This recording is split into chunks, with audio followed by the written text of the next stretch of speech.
5 enfants sont partis jouer ensemble dans la montagne et ne sont jamais revenus. 20 ans plus tard, la police découvre plusieurs ossements dans les profondeurs de la montagne. Après expertise médico-légale et identification par les familles, il est confirmé que ces restes appartiennent bien aux 5 enfants disparus 20 ans auparavant. En raison de l'ancienneté de l'affaire, la police s'apprête à classer le dossier en concluant hâtivement que les enfants se sont perdus en montagne et sont morts de froid à cause des basses températures. Mais les parents des victimes n'arrivent pas à accepter cette explication. Jack, le journaliste qui avait enquêté sur cette affaire à l'époque, apprenant la nouvelle, se rend immédiatement chez le médecin légiste chargé de l'expertise. Le légiste révèle à Jack un détail stupéfiant. Les enfants ont bel et bien été assassinés. En effet, leurs mains et pieds étaient ligotés. Leurs crânes portèrent des traces évidentes de coups portés par un objet contondant. Et leur corps présentait de multiples blessures. Autant d'éléments qui prouvent que les enfants ont subi de cruels sévices de la part de leurs bourreaux avant de mourir. Peu après, sous la pression de l'opinion publique, la police relance l'enquête. Rapidement, elle identifie un suspect, mais faute de preuves irréfutables, aucune arrestation n'est effectuée. Heureusement, Jack parvient à se procurer une photographie du suspect. Il s'introduit discrètement dans le domicile de l'homme et découvre dans sa chambre une quantité importante de jouets pour enfants, alors que cet homme n'a manifestement pas d'enfants. Plus troublant encore, la façon dont sont noués les cordages qui attachent Jack des livres correspond exactement à la technique décrite par le légiste sur la scène de crime. Jack peut donc quasiment avoir la certitude que cet homme est bien l'assassin. De son côté, l'homme s'aperçoit rapidement à son retour que quelqu'un a fouillé chez lui. Il sort aussitôt vérifier et découvre effectivement Jack qui le surveille devant sa porte. Jack,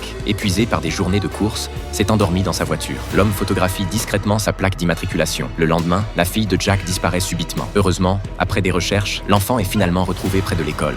Mais elle est visiblement blessée. Ce qui glace le sang, c'est que les bandes utilisées pour panser ses blessures sont nouées exactement de la même manière que celles que Jack avait vues la veille dans la chambre de cet homme.